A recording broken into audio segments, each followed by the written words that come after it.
To this event, Fossil Fuel Subsidies and Climate Change, Early Action and Implementation. It's my great pleasure to welcome Mark Sinclair, Climate Change Ambassador for New Zealand.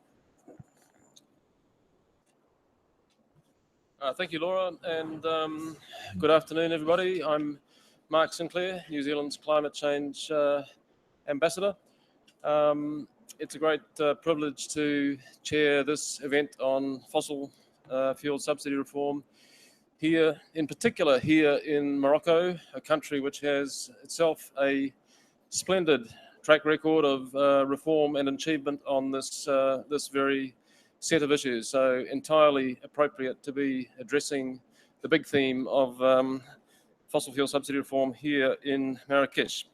We have with us a great range of speakers who will speak about the case for subsidy reform and in some cases their experience of it, and I'm excited to introduce you to them. First, though, I'd like to acknowledge Norway and Ethiopia, Norway, and the University of Eastern Finland as co-sponsors of this event. It's great to have both Norway and Ethiopia as members of the Friends of Fossil Fuel Subsidy Reform, alongside Costa Rica, Denmark, Sweden, Switzerland, Uruguay, and New Zealand. Today, I'm very pleased to have on the panel Rachel Kite on my left, CEO of Sustainable Energy for All and Special Representative of the United Nations Secretary General for Sustainable Energy for All. Leonardo Martinez-Diaz, Deputy Assistant Secretary for Energy and Environment at the United States Treasury. An Chi, a representative from the Energy Research Institute, part of the National Development and Reform Commission of China. Paul Simons, Deputy Director of the International Energy Agency. Jens Frölich Holter, Political Advisor. Do we have Jens? The Minister of Climate and Environment of Norway, and Scott Vaughan, President of the International Institute for Sustainable Development. Just a quick word on the background. Despite the Paris Agreement, governments around the world still spend billions of dollars to depress the price of fossil fuels in the form of subsidies that total around $500 billion US every year. These resources, I think it's plain to see, could be redirected elsewhere to health or to education, towards sustainable energy interventions, or to welfare payments to the poorest.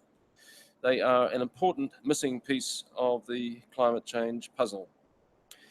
The Friends of Fossil Fuel Subsidy Reform have galvanized support for the reform cause from over 40 other countries and from thousands of businesses behind an international communique that calls for the international phase-out of fossil fuel subsidies.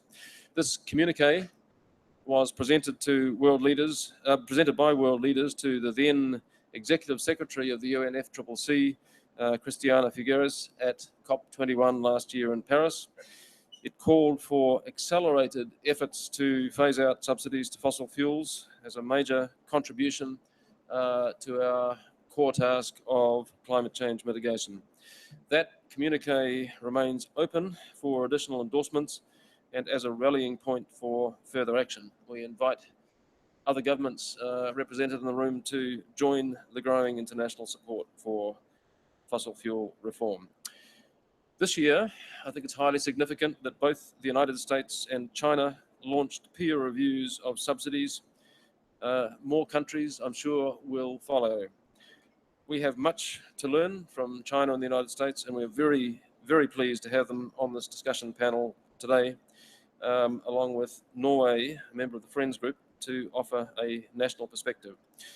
We're also welcoming presentations today around the link between fossil fuel subsidy reform and opportunities for sustainable energy for all, as well as the links between fossil fuel subsidies and climate change from expert organizations such as the International Energy Agency and the International Institute for Sustainable Development. I would add that if ever there was a time for action on fossil fuel subsidy reform, that time is now, in the midst of a period when oil prices are low, and you would expect that reform is going to be politically more manageable than at any other point. A word of apology. New Zealand's Minister for Climate Change, Paula Bennett, would have liked to be here today, but changes to the program have meant she will instead be attending the lunch hosted by His Highness the King of Morocco. She sends you her very best wishes and is confident you'll enjoy hearing from our wonderful panel. Without further ado, I'd like to welcome our first panelist. She'll be speaking on the topic of opportunities to target fossil fuel subsidies towards sustainable energy for all. Rachel Kai is CEO, Chief Executive Officer of Sustainable Energy for All, and Special Representative of the United Nations Secretary General for Sustainable Energy for All. Ms. Kite has served as World Bank Group Vice President and Special Envoy for Climate Change. She's a recipient of numerous awards for women's leadership, climate action, and sustainable development. She's a professor of practice in sustainable development at Tufts Fletcher School of Law and Diplomacy. Without further ado, I'd like to invite Rachel Kite to take the podium. Or would you prefer to speak from there, Rachel? Okay. So thank you very much indeed. So New Zealand's a reasonably flat society, so I thought I'd sit down if that's okay with you. First of all, I hope everybody in Christchurch is well, and always thinking of our Kiwi friends at times like this. Thank you, Rachel. So what I wanted to do is just sort of step back and give a little bit of an overview about why this is so important to the development agenda that is at the core of climate success. Many of my colleagues on the panel are going to, number crunch, I think, and really walk you through the specifics. So to step back, if we're going to get onto the curve that we need to be on to arrive at zero net emissions as early as possible, because remember that this is all at the end of the day about chemistry and physics, and the sooner we get to zero net emissions, then that will determine how warm we eventually end up. So if we're going to get on the right curve for that achievement, and if we're going to honor the promise that we made to each other when we agreed the 17 Sustainable Development Goals, then we have to push through an energy transition at the front end of the sort of economic transformation that we've basically agreed to. And that's going to require a move towards an energy system that for the first time in human history provides clean, affordable energy to everybody, and does so in such a way as we decarbonize the energy system and we decarbonize the rest of the economy that depends upon that system.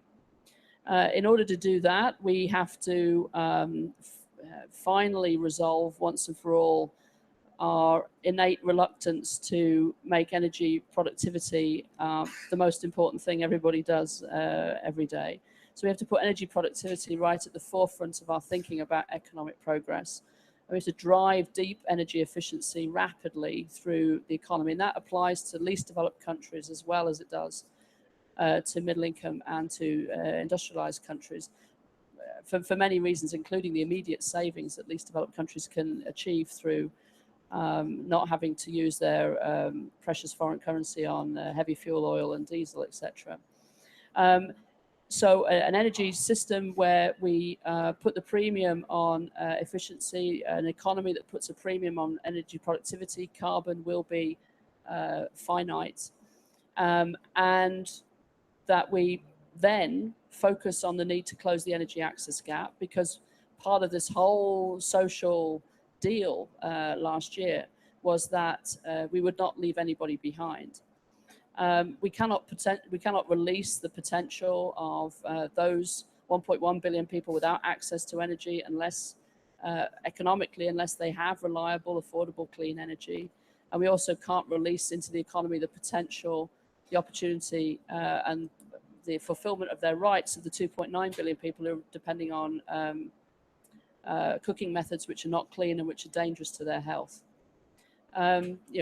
We basically discard 4.5 million people a year because they die from indoor air pollution, which I would argue is something that we can't tolerate morally, from a rights basis, or even economically.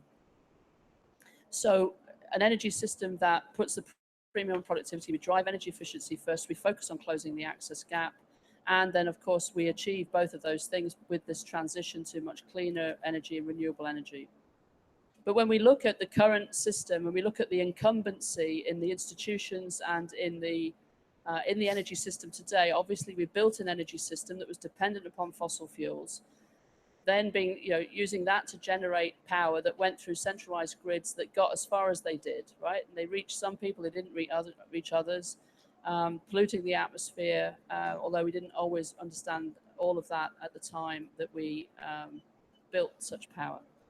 So we have to have a mindset shift to a distributed energy system that meets everybody's needs, that does so as affordably and as cleanly, as reliably as possible, which means, a revolution in the smartness of the grids, a revolution in how we put through those grids, a revolution in the way in which we think about managing on the demand side for efficiency, and then coming to terms with the fact that distributed, mini-grid, off-grid solutions using clean sources of energy will be a potentially quicker, cheaper way of getting reliable, clean power, providing productive capacity to those communities that don't have it.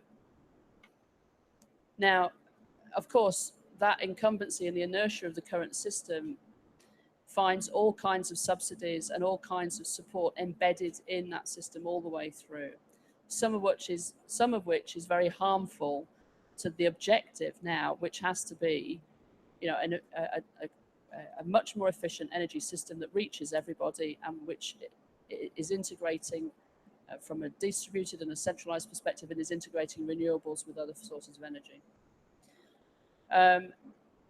On the other side, we can see that the companies that are beginning to populate a potential rich ecosystem of distributed clean solutions are competing on a very, very unlevel playing field. And so if we're really going to spur these kinds of systems, we need to do what is smart. So we need effective energy prices.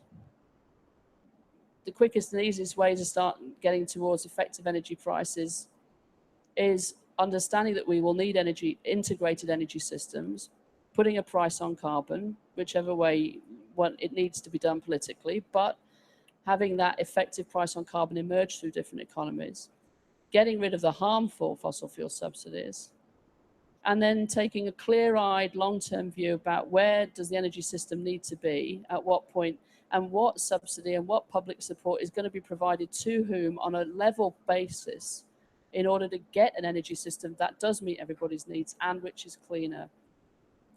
There are many pieces of this puzzle that are missing. Obviously, the political support around fossil fuel subsidy reform, although there has been so much success from so many countries now in beginning to do that for different reasons, because they needed a fiscal policy space, fiscal room that they didn't have, because they understood the deleterious impacts on development and health from the use of those fossil fuels, because they realized that it wasn't actually meeting the needs of the poor.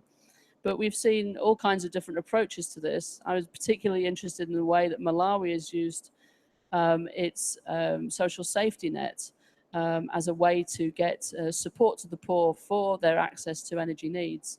And perhaps there is all kinds of innovation in public policy around how to support the poor when one takes away a harmful subsidy. If one looks at the way in which the Indian government has taken the subsidy away from kerosene and then is pushing out LPG clean cooking, I've spent time with women in villages in the Gujarat who now have a mud stove, a kerosene stove, which they don't use anymore because it's too expensive because they're not getting any subsidy on that, a subsidized LPG stove, which is quick and clean and efficient and boils water really well.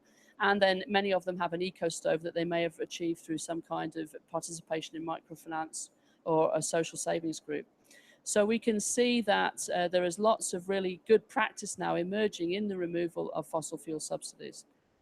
But that has to be one component. So price carbon, get rid of the subsidies, and put in place a level playing field for cleaner energy and for distributed alongside grid connected. in the new year, a piece of work that will come out under our auspices, but most of the work done by the extraordinary team at the World Bank, led by Vivian Foster, is going to show on a benchmarkable basis, the investment climate or the regulatory environment for renewable energy across more than 130 countries. And you'll be able to see, why some countries are moving faster than others, and then what are the policy adjustments or what are the measures that can be taken that would, release the capability of the private sector and of the public sector to meet needs better. So I just want to say that this does not go away as an issue because we got a Paris Agreement. This actually now in the implementation phase is about doubling down. I wish the G20 would set timeframes for themselves. I wish they would push themselves to targets and getting it done by date certain. There's plenty of support out there, and there's now a lot of lessons from least developed countries, from middle-income countries and other countries in terms of how to do this. The final thing I want to say is this is not a developing country issue alone. Obviously, the OECD has got work to do. There's room for improvement across the board, and policy coherence remains an aspirational goal for almost every economy. Improving policy coherence is the cheaper, faster, easiest way to get to where we want to be. Thank you.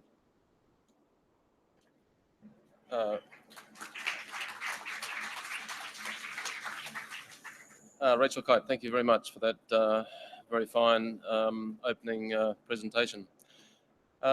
It's now my very great honor to introduce Ethiopia's State Minister for the Environment and for Climate Change, His Excellency Kare Chawicha, who has just joined us. Minister Chawicha has a background as head of the Regional Health Bureau of the Southern Nations, Nationalities and Peoples region of Ethiopia. He has an academic background in both development management and public health.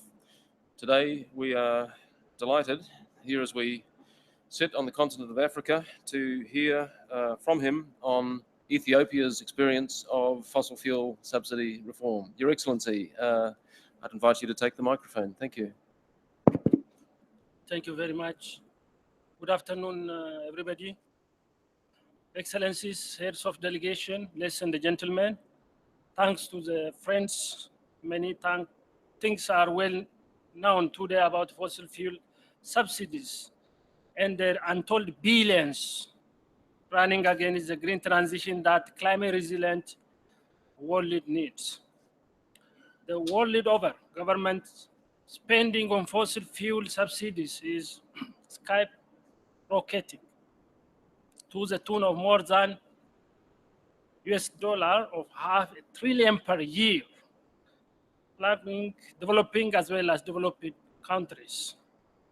The opportunity cost of fossil fuel subsidy is huge, massively preventing wiser investments in people and in a sustainable development.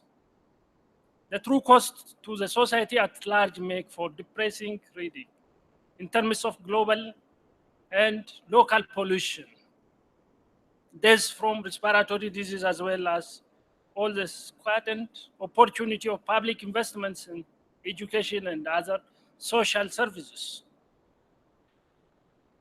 Their lack of effectiveness and efficiency has also been exposed, since most of the benefits from fossil fuel subsidies are occurring to the richest part of the society in developing countries and not achieving poverty reduction goals. In advanced economies, fossil fuel subsidies under the guise of tax breaks and other fiscal and non-fiscal incentives for exploration and production are holding us back from green and renewable investments programs that could, along with environmental fiscal reform, stimulate all economies. And to make things even worse, fossil fuel subsidies are not producing any global public good, especially in developing worlds. Quite to the contrary, by keeping prices artificially low, they discourage energy efficiency and encouraging wasteful consumption. In fact, they are hampering innovation and technology improvements on a wider front. However, there is one positive thing about fossil fuel subsidies that is generally ignored by the public at large. That is the fact that Ethiopia was able to get rid of them as far back as 2008, ahead of the G20 call to phase them out. Ethiopia back then had embarked on green economy transition, and the government identified the reform of fossil fuel subsidies as a windfall opportunity, especially because oil prices were hiking. If Ethiopia can implement fossil fuel subsidy reform, even in the midst of adversary circumstances, why should other more endowed countries, whatever their development status it be, shy away from acting according and doing the right thing?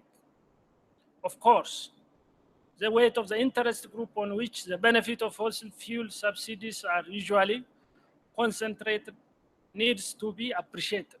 Still, if Ethiopia succeeded in setting a precedent of removing fossil fuel subsidies, there is no reason why this shouldn't be followed by other long-sighted governments acting for the well-understood interest of their own citizens, especially now with the current oil prices being so low ever. Ethiopia is using its own reform experience to show international leadership on the issue.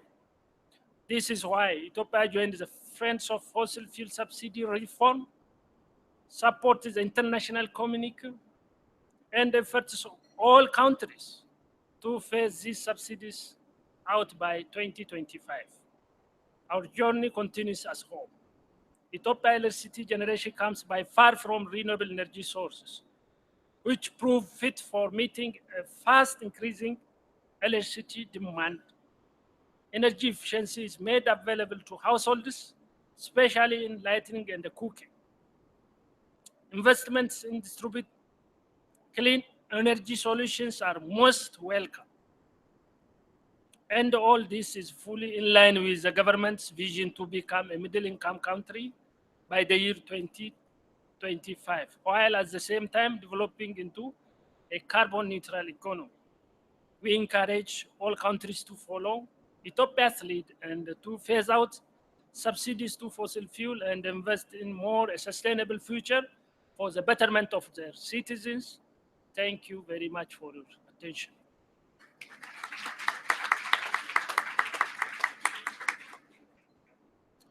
Minister, thank you for that presentation. I think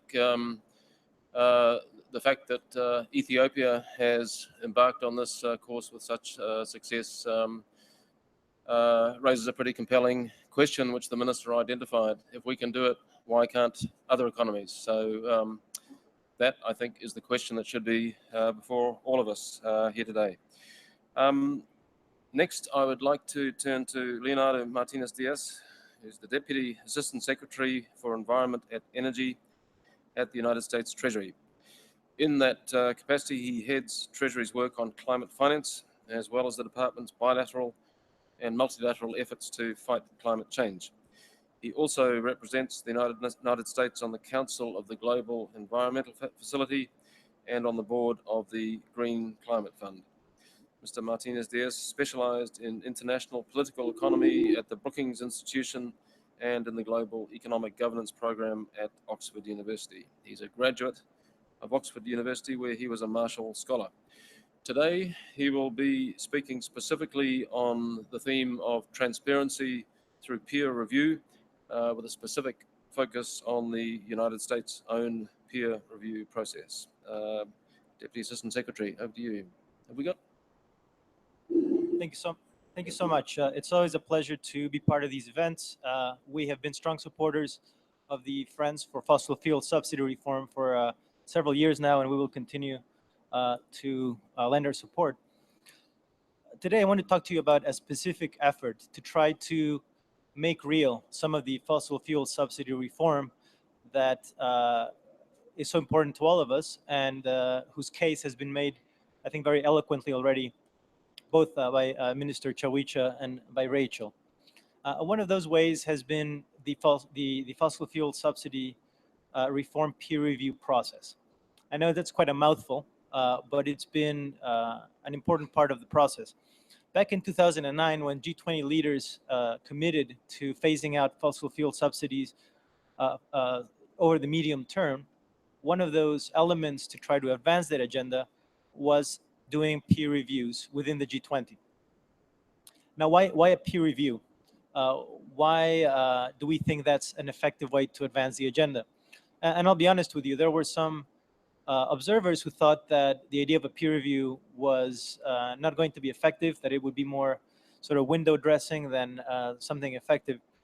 But I've come to believe that this was actually a very useful exercise.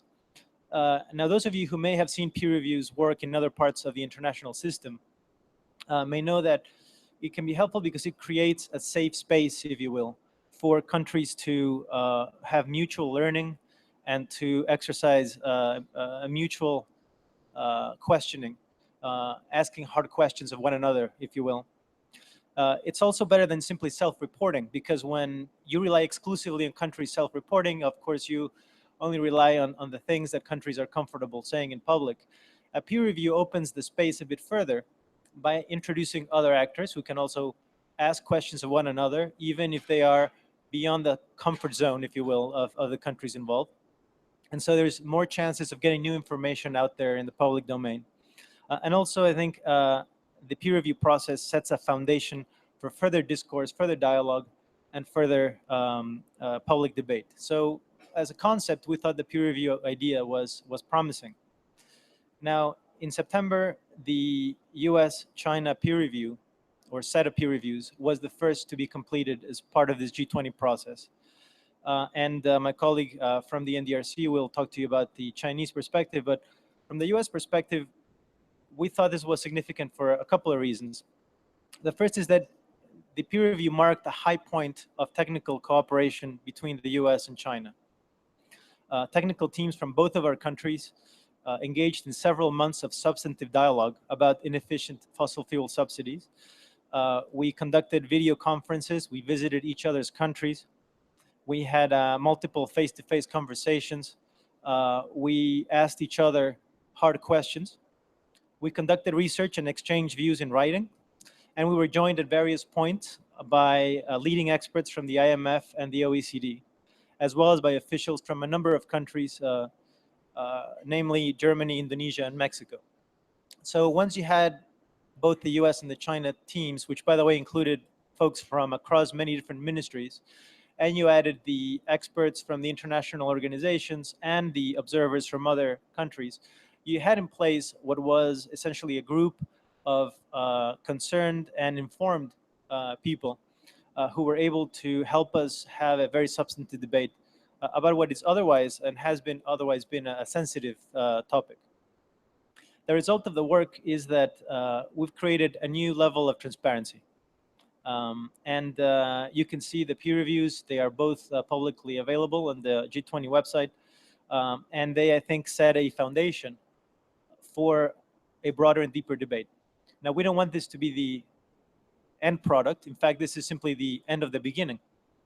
And now I think what's important is that civil society, the think tanks, universities, and international bodies of different sorts take what we have done in the peer review and continue to ask those questions, to subject that to scrutiny, to organize further debates and policy dialogues so that we can continue this conversation.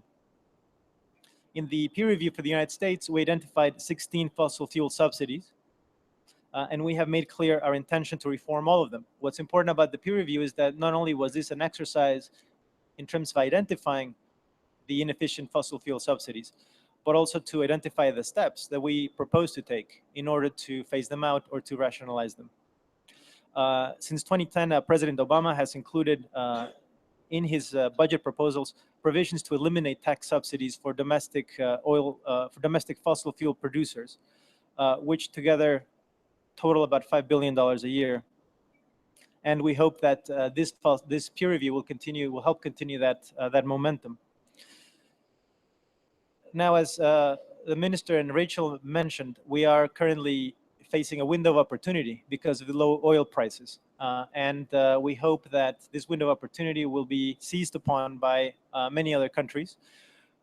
But we have to face the reality that the window will not be open forever, and that the time for making these kinds of changes may not be as auspicious later on. So I think we have to seize that opportunity and to keep pushing, partly through the peer review process, but then more generally through a larger commitment by the G20 to put a date on when we plan to phase out fossil fuels. We've talked for a long time about doing this in the medium term, but we've always been reluctant to put a date on it. The US has been pushing very hard at the G20 for the last 2 years to put a date certain on the table.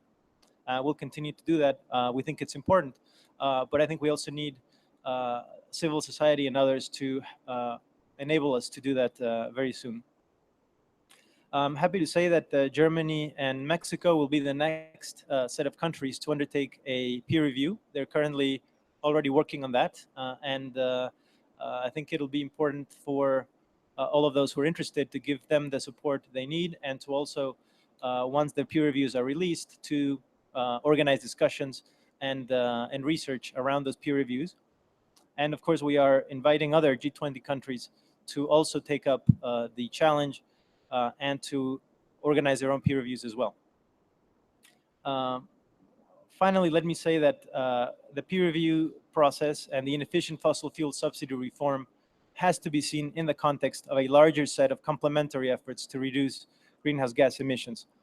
And we have to keep investing in renewable resources. We need to continue to use public financing for coal, to reduce the public financing of coal-fired power plants abroad, except in rare circumstances. And we need to keep promoting energy-efficient economies around the world. So this has to be seen as part of a larger package of efforts. So with that, let me stop and hand it back to our chair. Thank you.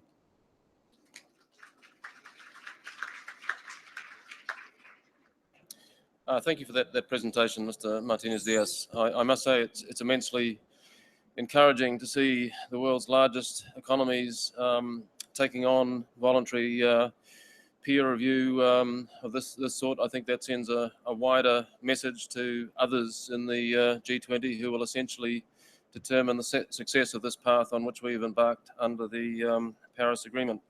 And today we are doubly fortunate to have with us the other side of the US-China process that Mr. Martinez-Diaz referred to. It's my privilege to welcome An Shi, who is a research associate of the Energy System Analysis Center of the National Development and Reform Commission of the People's Republic of China. An Shi has served as a member of the China expert team of the G20 peer review for the United States and China on inefficient fossil fuel subsidies, and also as a member of the technical supporting team to the G20 working group chaired by China in 2016. She is another Oxford University graduate with a background in engineering science, and she too will speak today on transparency through peer review, China's peer review process. An Shi, I invite you to make your presentation. Thank you very much. Ladies and gentlemen, distinguished guests, good afternoon. I would first like to thank the Friends of Fossil Fuel Subsidies Reform, the IISD and the GSI for the organization and invitation of this very important workshop. And I'm pleased to have this opportunity to share with you the updates from the China side of the G20 peer review of inefficient fossil fuel subsidies.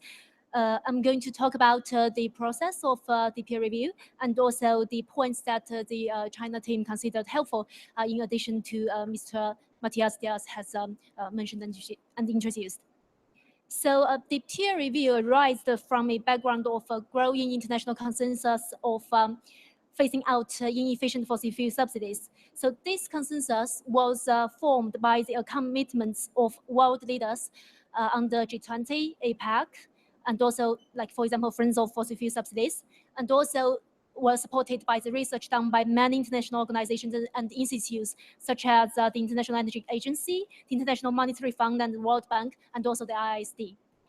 So China and the US leaders committed in December 2013 that both countries will undergo fossil fuel subsidies peer reviews on the G20 and rationalize and phase out inefficient fossil fuel subsidies that encourage wasteful consumption over the medium term, while providing targeted support for the poorest.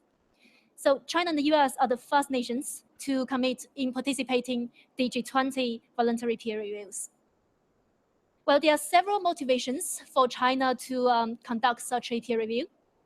Firstly, inefficient subsidies may cause wasteful consumption and resulted in environmental pollution and loss of governmental income. It also weakens the efforts of addressing climate change. And China's leadership devotes much attention on international collaboration on reforming inefficient fossil fuel subsidies, and would like to contribute to the discussions from the international community on this issue. And secondly, domestically, phasing out inefficient fossil fuel subsidies and improving the efficiency of energy use is in line with China's own needs as well, and one of the key agendas of China's reform. And it also serves as an ongoing transition process in China, and also is an integral part of the energy production and consumption revolution strategy proposed by President Xi Jinping. So for the peer review of China and the US on the G20, we had the 3 stages. The first one is a discussions of the terms of reference with the US colleagues, and also the nomination, invitation, and establishment of a peer review panel.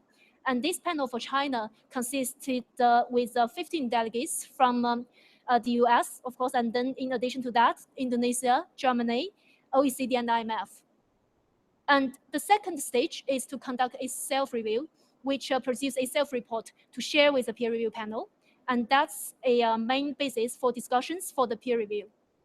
And the third stage is a peer review which had an in-country visit to Beijing, actually this April, and produce a peer review report to both China and the US government leaders, and also the G20 summit, as well as sharing with the public. So you can find both self-reports and review reports on the G20 website in both Chinese and English. And also this peer review is a part of the G20 outcome this year. And also it was mentioned in the outcome statement made by President Xi and President Obama after their meeting just before the G20 summit this September. So the China self-report identified 9 categories of policies to be considered as inefficient fossil fuel subsidies in China, and reform plans were proposed for each of the category of policy. So these 9 policies covering 3 kind of subsidies we agreed with the US colleagues. The first one is a tax preference to fossil fuel industry, and second, the direct fiscal transfer, and third, the fiscal subsidies resulted from pricing policies. So 6 of those 9 policies in China are on the gas industry, 3 on summer power or summer heat. Well, these 9 policies spread on the whole production chain of the fossil fuels in China. So 4 of them are the subsidies for the development and extraction of fossil fuels, and 1 is in the refining and the processing of fossil fuels. 3 are in the power and the heat generation, and 2 were related to the consumption of fossil fuels in China. So the followed up peer review process and report discussed the further in depth of these policies and provide the constructive suggestions on the details of reform, and also conduct a policy efficiency analysis. So after this process, we think that there are several points that we considered helpful during the organization of this whole peer review process. Well, the first one is it's better to have good engagement of international discussions. So during the preparation of the self-review and also the study, we had workshops and discussions with IMF, with the World Bank, the OECD, and also the GSI. And also the APEC peer review of New Zealand provide a very good the reference. And second is that we had a very good chair. We had OECD as a chair of the peer review team. Well, we know that subsidies issue is very research intensive and politically sensitive. So you have, and also it requires time to produce on-time report. So a good chair would bring all the valuable points of looking at this issue from all the panel and produce a on-time report for the result. And also, we found it was helpful to have a good interaction between the government departments and the China expert team, and also other stakeholders relating to the subsidies policies. So the peer review in China side was led by the Ministry of Finance, and also together with the National Development and Reform Commission, and also the National Energy Administration, as well as there was a China expert team with delegates from think tanks, industry, and academics. Major energy companies were involved in the discussions of the reform as well. So, well, as US colleagues described, we found that this peer review process was actually beneficial and bring a lot of good outcomes. Well, it provides a voluntary and flexible approach to promote international discussions on domestic policies.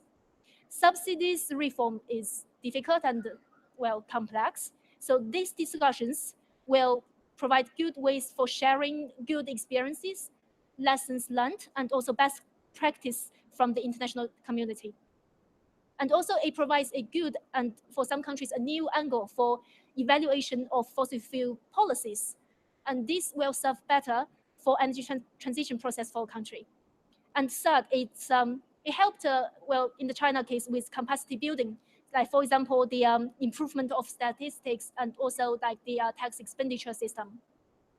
So we think that after this, well, 2.5 years of discussions on the peer review, it's a very beneficial process for international cooperation for energy policy, and as well as it's beneficial for domestic reform.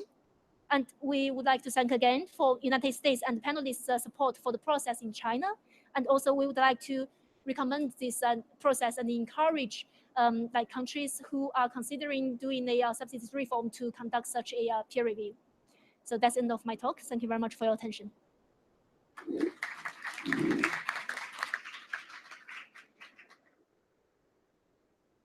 I thank you for that presentation. I think between the two accounts of the respective national experience of peer review, we've heard a pretty compelling case for that as a contribution to taking us forward, both on the more efficient use of energy resources and in contributing to the shared climate change goal. Our next speaker is Paul Simons, who's Deputy Executive Director of the International Energy Agency. Mr. Simons has previously served as United States Ambassador to Chile and as Deputy Assistant Secretary of State.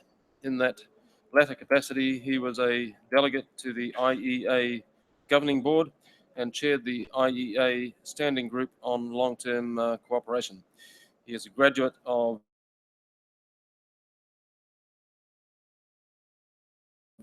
and making a presentation today on energy systems, fossil fuel subsidies, and Mr. Simons, over to you.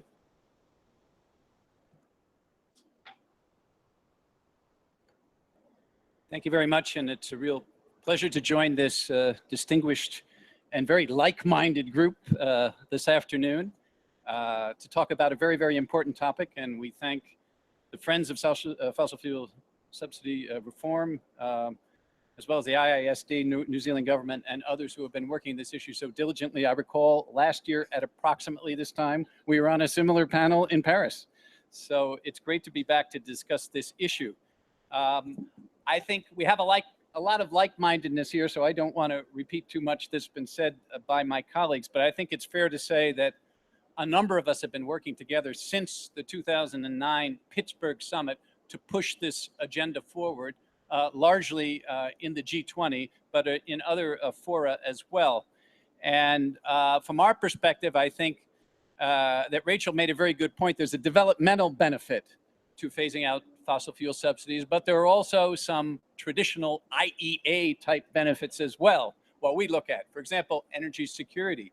Energy security is tremendously improved by reducing fossil fuel subsidies, because from the perspective of importing countries, the import burden is substantially reduced. And for exporting countries, they have more exportable surplus. But in addition to that, we have really important climate change benefits. And last year, in the lead up to the COP, some of you may remember the IEA prepared a report on 5 measures that could be taken, which, if taken based on existing technologies, could allow the globe to actually peak emissions as early as 2020. And some may remember this graph, but fossil fuel subsidy reform was one of the 5 items, accounting for about 10% of those gains. And of course, it can help support energy efficiency as well, and it helps support renewables as well. So it's very important to note that fossil fuel subsidy reform can play a major role in reducing greenhouse gas emissions. And of course, for all of the finance people at this table, finance ministry folks, there are tremendous economic and fiscal benefits to reducing inefficient fossil fuel subsidies, since, as many have commented, these tend to go to the upper strata. They don't tend to be targeted to the poor, and they provide resources that can be much better targeted for programs such as Rachel described in India, which are absolutely fantastic. So how are we actually doing over the last couple years? And I would like to say, from the IEA perspective, the glass is more than half full on fossil fuel subsidy reform. We've actually been doing pretty well. First, we have, I'm not going to go through this in any detail, but we have a number of countries that have taken steps all around the world, both importers, net importers, as well as major oil and gas producing countries. So there's been a tremendous amount of momentum over the past couple of years.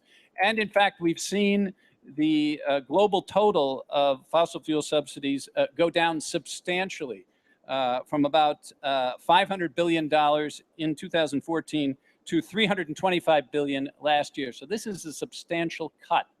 Now, I also want to mention that the methodologies have not been totally agreed internationally on what constitutes an inefficient fossil fuel subsidy, but the IEA definition is we compare the average end user prices paid by consumers with reference prices that are basically the full economic cost of supply. So we count direct subsidies as well as indirect subsidies, which I think our World Bank colleagues would probably say is sort of the right thing to do.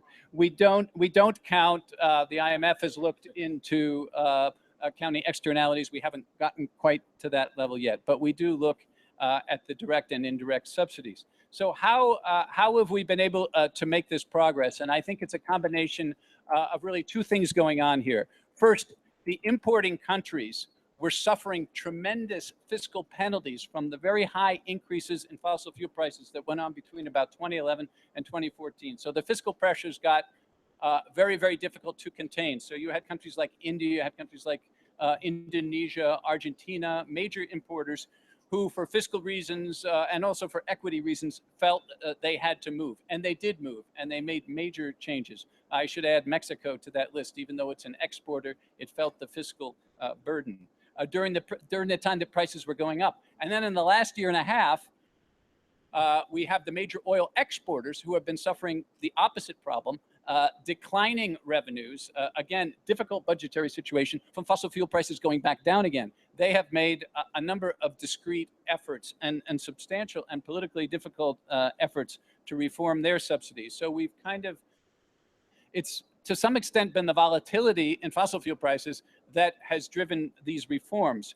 But they have been substantial and they've been significant. And it's not just one-off price increases, because one-off price increases can always create subsidies again when the international prices go up. A number of countries have actually liberalized their price structures. So when the prices go back up again, the subsidies will not reappear. Mexico is in that group, the UAE and others. So I think the trend is quite encouraging here. I think it's great to have the G20 group. The peer review process is very, very promising. We are, the IEA is participating in that process, and we're hoping that it gets expanded. Essentially, I think this group, it would be great if we had more like-minded folks up here, because the momentum needs to be sustained. But once again, thank our hosts for putting this event together, and say the IEA is very, very committed to working on the analytical side. We'll be putting out our World Energy Outlook tomorrow, which has all our technical numbers, our updates, but we're happy to work with all of you and with the concerned countries to continue to make progress on this issue. Thank you.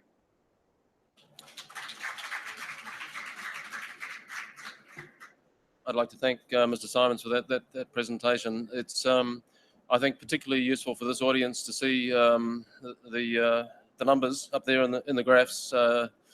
Those numbers put some dimensions to the scale of the opportunity is there that's there with comprehensive reform. I would add that amongst those major contributors to bending the curve that he identified, I think one thing that stands out about fossil fuels is that reform directly addresses the CO2 problem,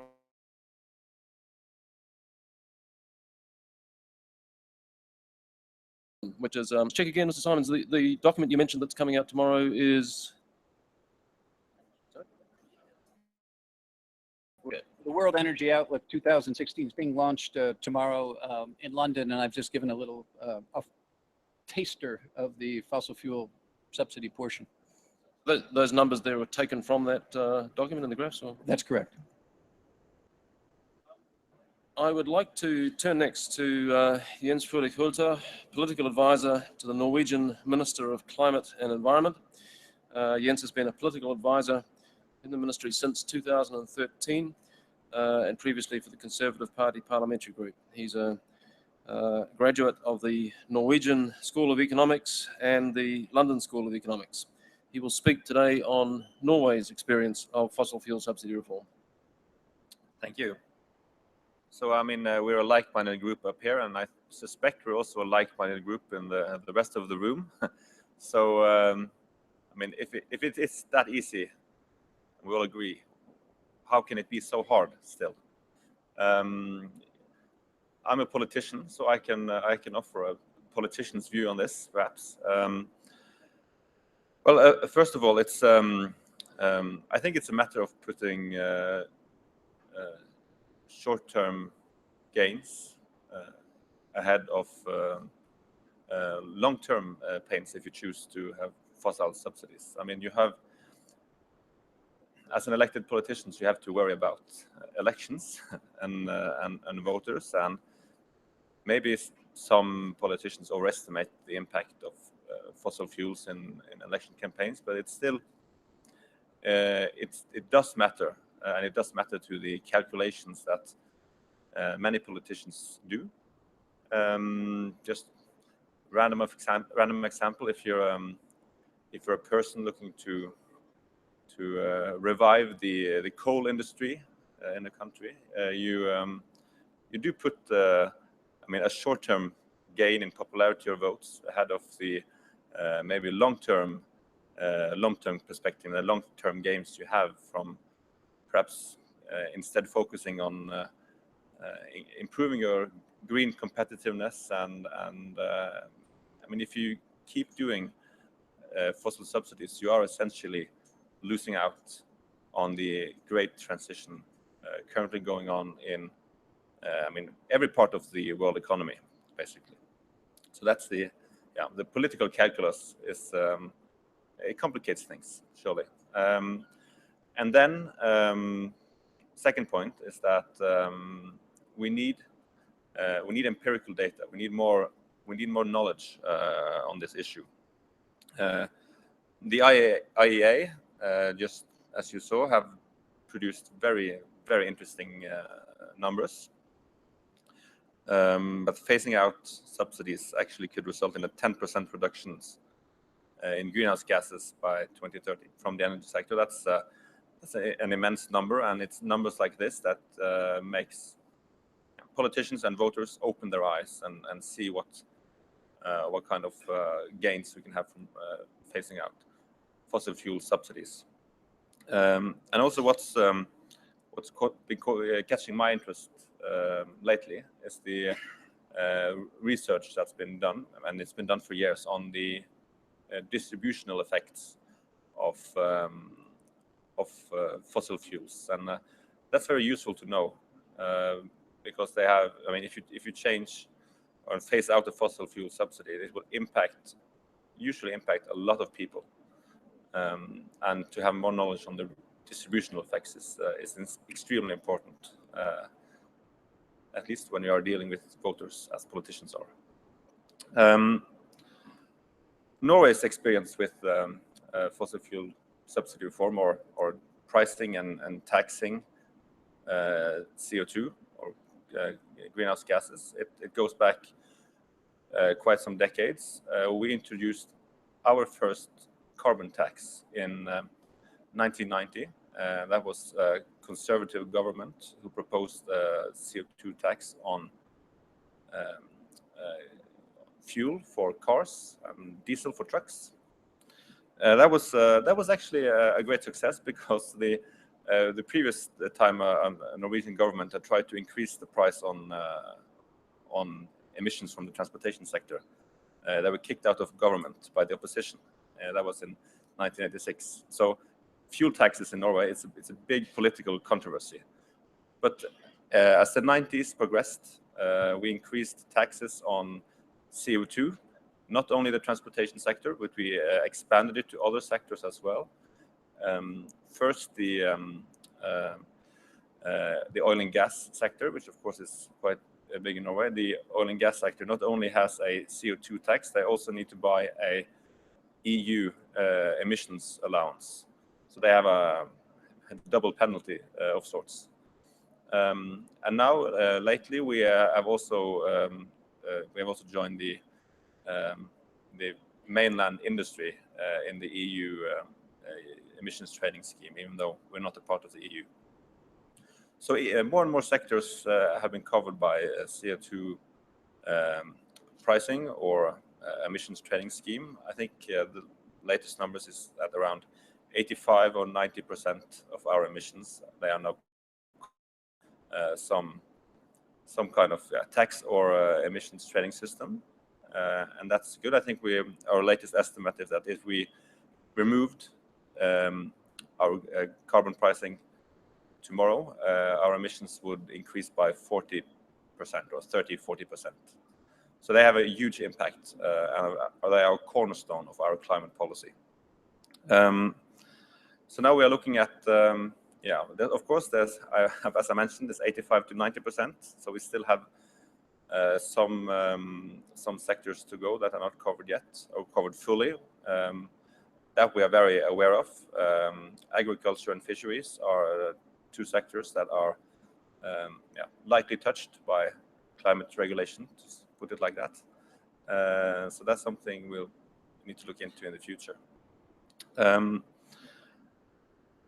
I think Martinez Diaz said that low prices of oil and gas or low oil price has made it easier to do fossil fuel subsidy reform. That is, I agree on that with that analysis, but I also think that the Paris Agreement itself is very strong. It has a very strong signal, and it also helps politicians all over the world to argue for phasing out fossil fuel subsidies, and that's a great help to us, frankly speaking. And we hope that we can continue to meet and continue pushing for reform in this important matter. Thank you.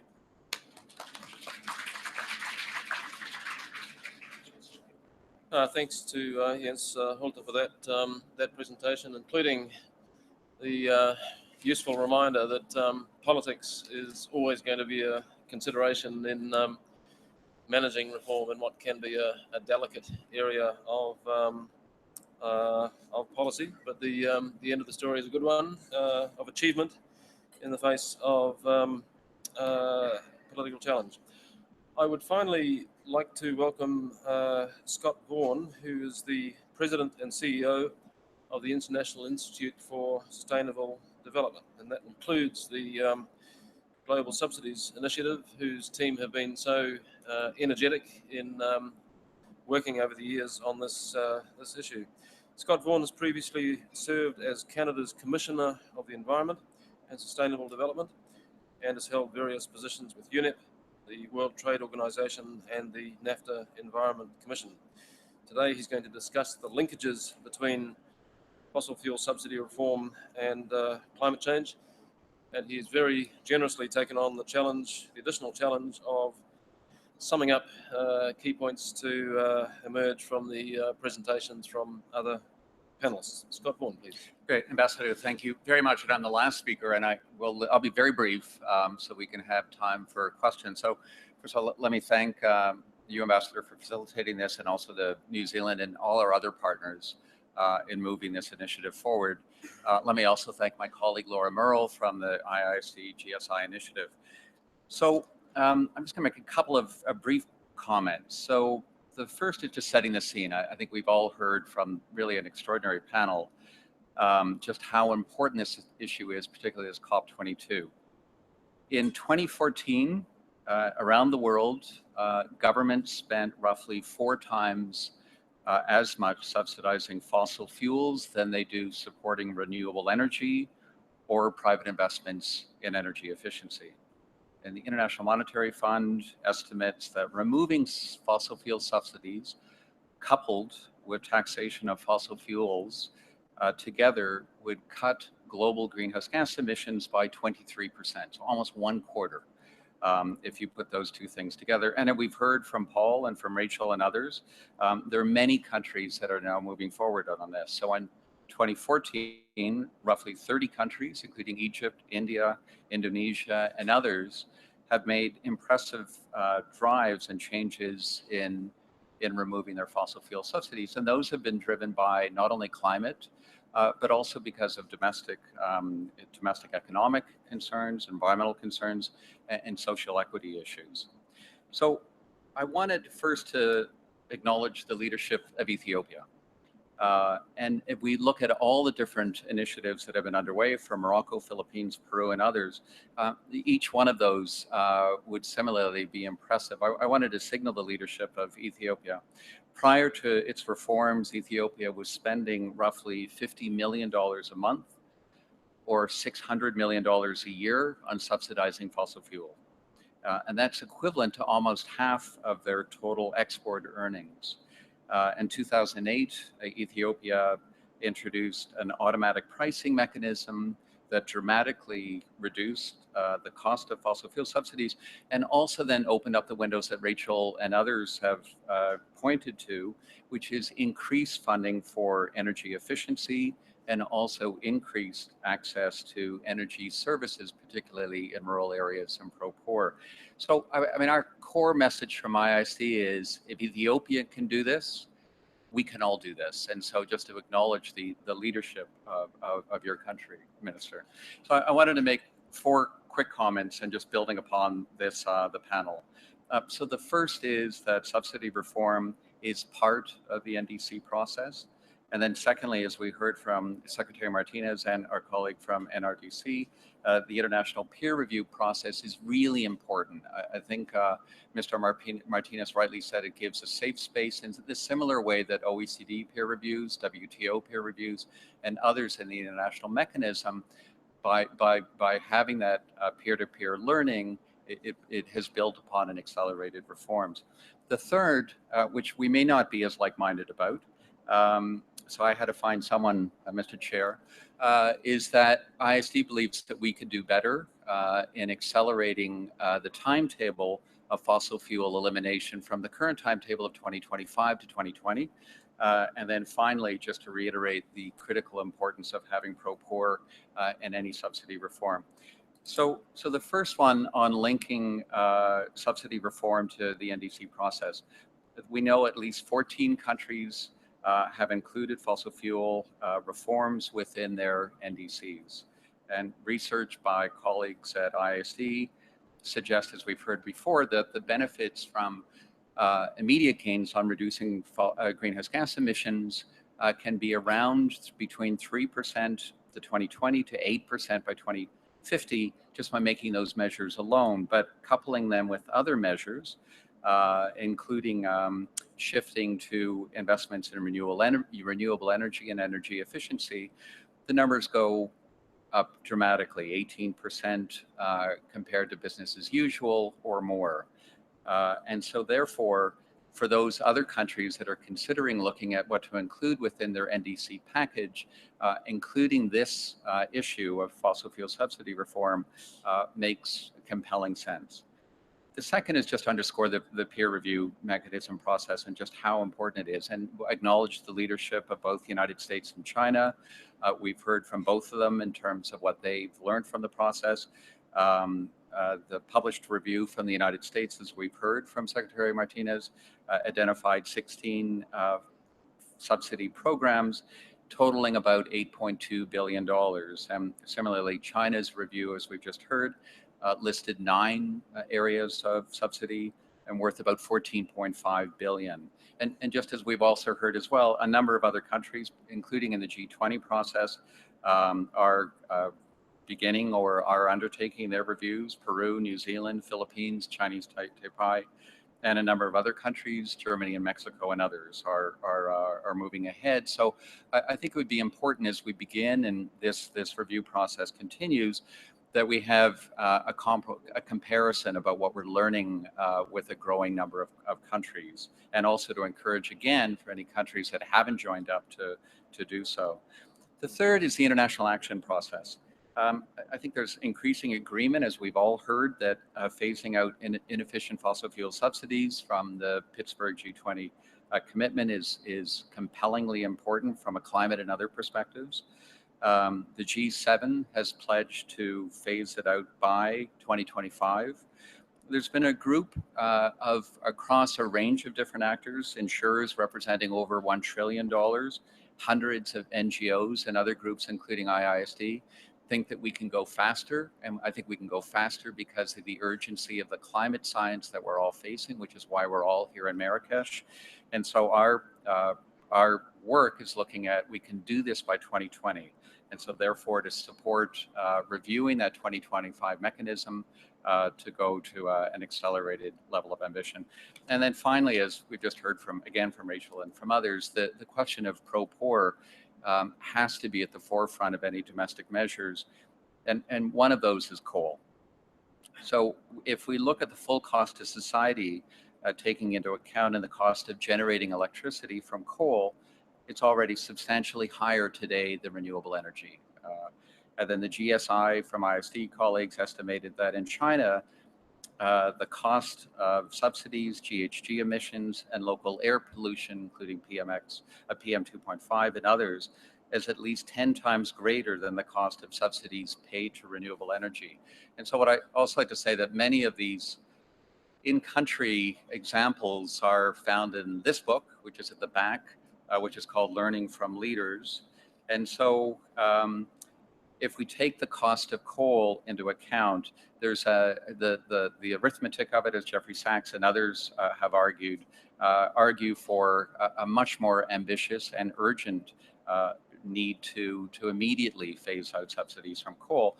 But the critically challenging issue is that in that transition, we know that there's going to be profound effects on people, on households, on communities who are dependent upon this for their source of electricity. And so ensuring that in that transition periods that there are domestic safeguards, flanking measures, social safety nets, and others in order to ensure that that process in addressing coal is taken into account. And so with that, Chair, I'll end. Thanks very much.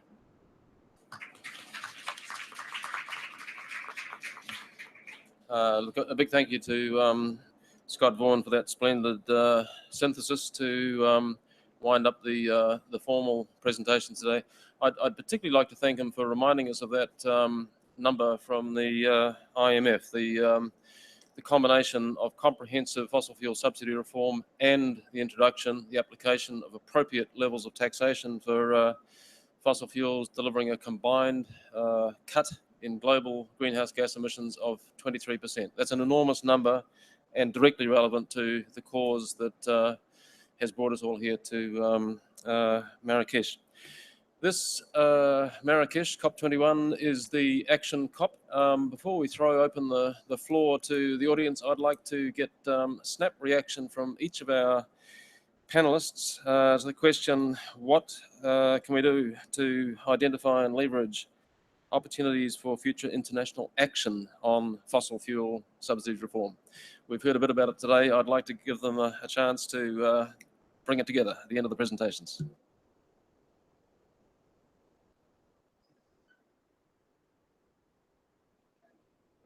Thank you. Yes, unfortunately I have to go, so maybe I just offer this. Then I think depending on who you are, then there's something for everybody to do. So I can see friends from civil society in the room. You need to keep a glaring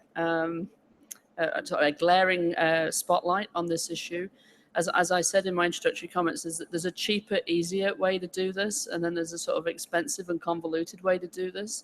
And you have to keep on demanding that government be coherent and allow business to do what it does well, and allow us to use precious public money in the most catalytic way, and that should be a demand. And you've got to educate people so that this becomes an issue that people who feel afraid and who feel vulnerable understand that they're not going to suffer, or there are ways to make sure that they don't suffer as we move through this transition, but that's going to require the use of the public purse in a very sensible, well thought out way. I think for the energy industry, the numbers are clear, they're on the wall, the energy industry knows what's coming, and I think that we've seen from Canada and other places that if you have a clear, predictable policy regime, the energy industry evolves into that space. And so again, there's room for some coherence in what the private sector is demanding from government. And then for government, that there are increasingly, I think, resources available to countries to help think through the how to do this as well as the what to do. And there are plenty of examples now of people who have moved well through this and who are succeeding as they go, and the data and the evidence is there. And so now we have to rally around the political leadership to make sure that this is something that they prioritize.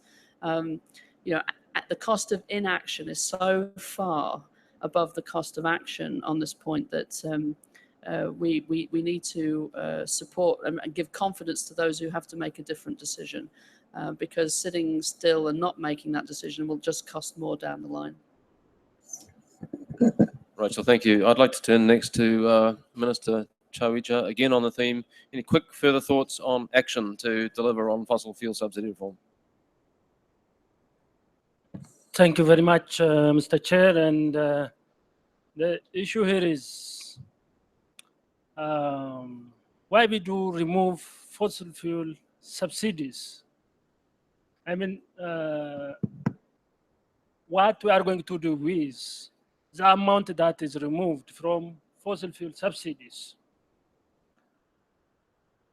It's up to the government to commit in an arena of right after Paris, where we are gathered here for scope of action, the actions that reveals deliverables and actual results on the ground for the benefit of our people. In the case of Ethiopia, what we have removed from the fossil fuel subsidy removal, we have been directing that amount for social services, for health service, for education service, for infrastructure development, for renewable energy generation. If that is the case, it's up to the preference of our popular mass. So if others do the same, I think they could have get a backup and the popular support from their citizens. This is possible if synergetically we could have taken this kind of actions at our back home, and this is possible. We have proved practically hard facts on the ground. Thank you very much. Thank you, Minister. Again, on the theme of opportunities for international action, a quick comment from Mr. Martinez-Diaz. Thank you. Just really quickly, we need to keep moving in the G20 on this commitment. We need to ensure that we eventually have a timetable for it. And of course, we need very strong international and CSO attention, as Rachel said, on the issue. And then beyond that, I think we need three things to make this real at the country level. We need research and data to empower political leaders and ministers that can show explicitly what are the impacts of fossil fuel subsidies and the benefits of reform. Second, we need strong communications campaigns in countries, because ultimately this only works if the politics works, and that means communicating effectively to the public, to parliaments and congresses, what are the benefits of this type of reform.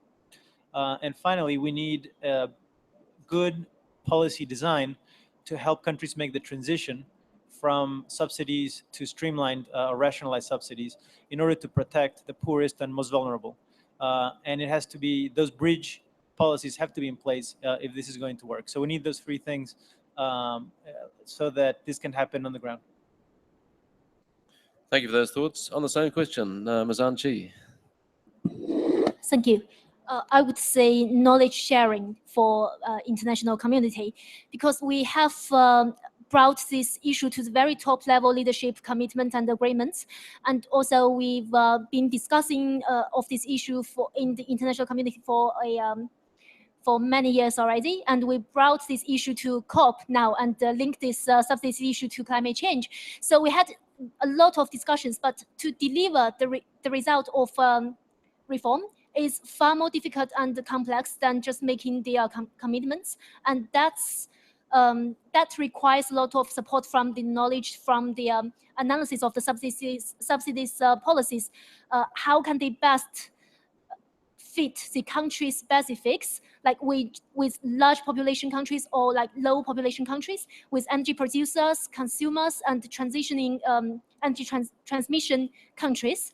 And also subsidies can be a leverage of many policies, like fiscal policies, pricing policies, social policies. So how to do a systematic reform is also very important. So all of this requires like communication on the knowledge of the research of the methodologies, which can help like concrete delivery of the result of the commitments. Thank you. Thank you. Paul Simon. Thank you. I would just agree with all of the previous speakers. I think lots of good ideas are on the table, but I just repeat 4 of them that I thought were particularly useful. 1, the communication issue. A communication strategy is very important. 2, safety net for the poorest. Very, very important to stress. 3rd, the G20 process, the knowledge sharing, the best practices, the peer reviews. And finally, having champions like our Ethiopian colleague and others from developing countries who have made this work politically, and have them speak out to their colleagues around the world in different international fora. Thank you.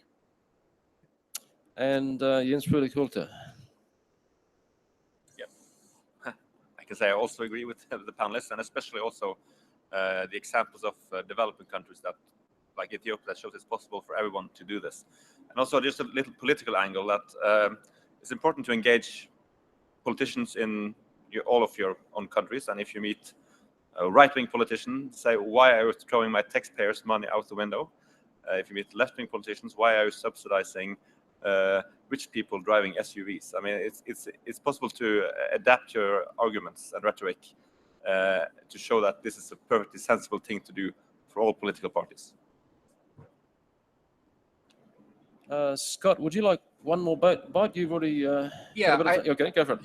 Thanks. I mean, I'll just add in addition to agreeing to everybody, I think another way of looking at this, and New Zealand has been really providing leadership in this in Geneva, is from the World Trade Organization. So I think that they have very strong rules. That every single day in Geneva, there's some subsidies case that's being reviewed. And so I think that may be the next step in bringing some disciplined approaches to how to think about this issue. Thanks. I think it's a very helpful reminder that the WTO's role is not confined to trade in a narrow sense. There's a wider subsidies agenda which has a range of environmental implications.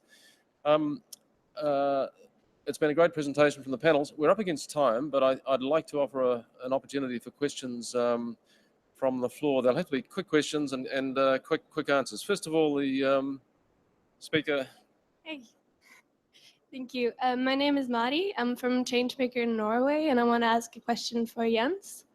I was just wondering, at what time do you plan on phasing out the subsidies for the oil industry in Norway? Because currently you're spending about like 20 billion of tax money on subsidies for the oil industry.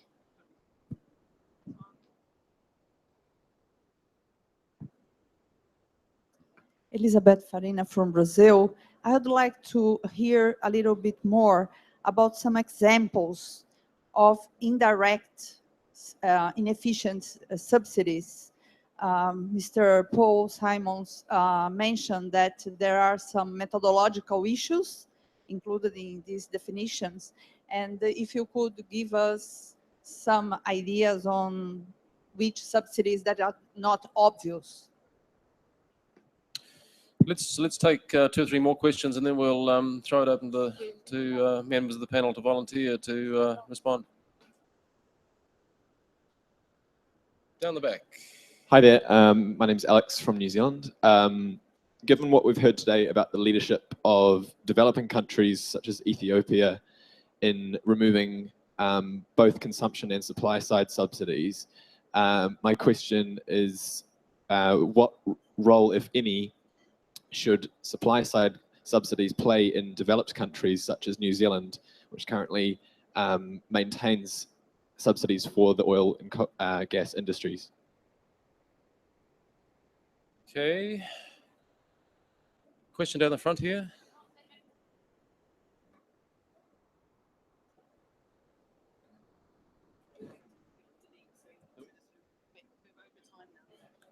Quick responses on any of those questions from members of the panel. I'm happy to respond on the New Zealand one at the end, but would any others like to pick those up? The Norway question, Jens, would you like to? Yeah, just quickly. I'm not sure we agree on the number because the petroleum system it's a big tax scheme with a very, very high rate of tax at the end. But it's an interesting number to find out, and we'll have to look into that. I agree.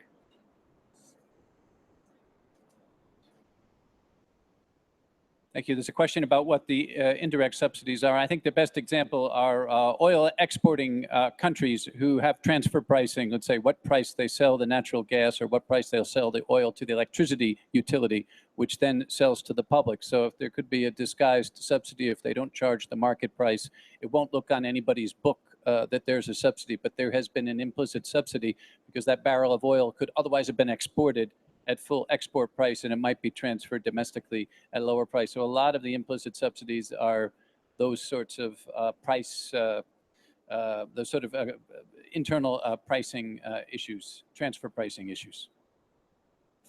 Could I finally briefly say on the New Zealand question, we've been having a continuing conversation with New Zealand stakeholders on this point. In fact, it goes back to a report the WWF published several years ago. The bulk of the subsidies so-called identified in that were actually an excise rebate for farmers and fishermen who weren't incurring costs on roading, which were actually the main rationale for the excise being imposed in the first place. So there's a definitional debate. I think the bottom line is that, at least as far as the New Zealand government is concerned, those particular excise rebates cannot be shown to be driving fossil fuel consumption and therefore greenhouse gas emissions. But I'm happy to continue that conversation offline. I'd invite you all finally to join me in thanking the panel. We've had a splendid set of presentations and some very stark reminders of the need for action in this space if we are to address one of the big drivers of CO2, which is in turn the main driver of the temperature curve that we are trying to bend. Thank you all very much, members of the panel, and thank you all for joining us for this event.